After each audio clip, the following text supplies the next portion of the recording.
Biomolecules are the molecules in all living things, and they can also be called macromolecules, which means big molecules, or organic molecules, which means living molecules. They all contain the elements carbon, shown here in the C's, oxygen, the O's, and hydrogen, the H's.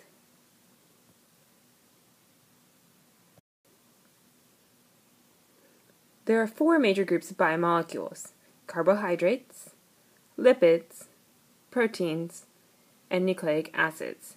In this video, we'll learn about all four of these groups. Most biomolecules are made up of repeating parts called monomers or building blocks. In this picture, each of these groups is called a monomer. When many monomers are put together, a polymer is formed. So this entire molecule with four monomers put together, that is our polymer. Biomolecules can be built using a process known as dehydration to synthesis or condensation. During this reaction, a water molecule is removed and two parts are put together. Here I have amino acid number 1, amino acid number 2. These two parts are put together to form the polymer of two amino acids. This process requires ATP, or energy. Biomolecules can be broken apart using a process known as hydrolysis, and often occurs during digestion. During this reaction, a water molecule is added and two parts are broken apart. This process does not require ATP. For each biomolecule, it is important to remember the names of its monomers and polymers, its structures, its functions, and examples of each. We'll start with carbohydrates. The monomer of a carbohydrate is called a monosaccharide. The polymer of a carbohydrate is called a polysaccharide.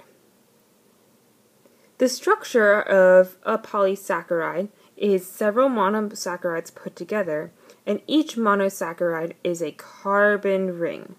The structure of a carbohydrate is usually a carbon ring. Carbohydrates serve many functions. Primarily, they are used for short-term or fast energy. They can also be used as structure in plants, as this picture shows. Some examples of carbohydrates are sugar, or glucose, as seen in my sugar cookie, starches, such as in breads, and plants have carbohydrates as well. Lipids do not have monomers or polymers, but they are made up of glycerol and fatty acids. In this picture, it shows the glycerol, and this type of lipid has 3 fatty acids. The function of lipids is long-term energy storage. They are also used in cell membranes, such as in this picture down here, and as insulation for our body to keep us warm. Some examples of lipids are fats, oils, waxes, phospholipids, such as in the phospholipid bilayer, and triglycerides. This picture right here is an example of a T-R-I for 3, glyceride. The monomer of proteins is called an amino acid, and when many amino acids get put together, you form a polypeptide. Structurally, each amino acid has what is called an R group. Here is one R group, here's another R group, here is another R group. In our body, proteins serve many, many different functions. Most importantly, they are used in several chemical reactions, such as this enzyme right here. They are also found in animal muscle, such as in the chicken or in the fish or in the steak shown here. A prime example of a protein is an enzyme. Our last biomolecule is the nucleic acid. The monomer of a nucleic acid is called a nucleotide, and the polymer is simply its name, nucleic acid. The structure of a nucleic acid needs to consider each nucleotide.